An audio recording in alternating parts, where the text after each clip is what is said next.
Dentro del curso de experto en oratoria, que UNE imparte en colaboración con la Universidad de Alcalá, el profesor Jorge Lago, sociólogo y escritor, impartió una interesante clase en la que explicó la coherencia en la estructura del relato discursivo. Literario, narrativo, cinematográfico, una novela o simplemente una presentación de uno mismo, cuenta una serie de hechos, de acontecimientos, los hila en un determinado orden, de una determinada manera, decide introducir unos, escoge unos u otros, y eso es, por decirlo, lo que dices, ¿no? Lo que dice ese relato, esa presentación que hiciste ayer. Pero en función de unos u otros vas a contar algo distinto. Nosotros hemos visto hoy que nos contabas pues que estás en búsqueda de cómo introducir la verdad en tu profesión y no en términos creativos, sino en términos relacionales con el otro. Si tú decides introducir más datos aquí de los que has introducido u otros, nos vas a contar otro argumento.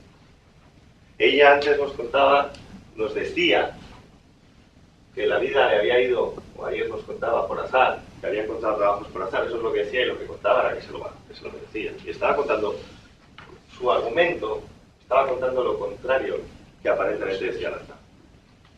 O él nos ha contado que ya no quiere saber nada de la física y sin embargo ve el mundo como un físico. Lo que dice contradice lo que cuenta.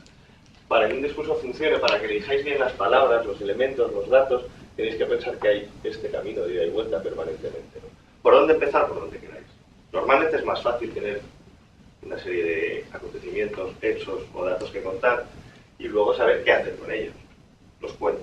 Les digo, cuento con esto, tal cosa. Los ordeno, por tanto, de esta manera y sobre todo, que eso es lo que a mí me interesaba mucho, vieseis, que cada palabra que usáis aquí va hacia el argumento.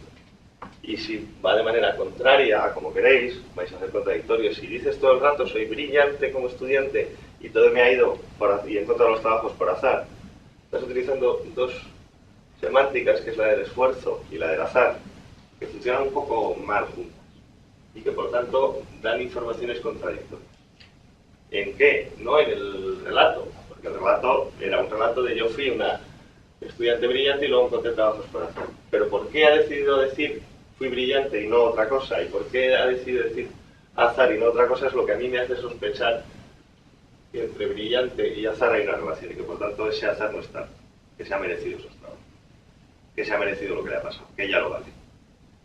Y por tanto el argumento es yo lo valgo a pesar del mundo azaroso en el que vivo, donde todo está permanentemente cambiando, pero yo aquí valgo. Y ese argumento no me lo dice la trama.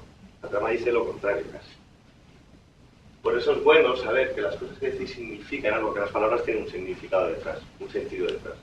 No en sí mismas, aisladas, sino en relación con las otras, unas con las otras.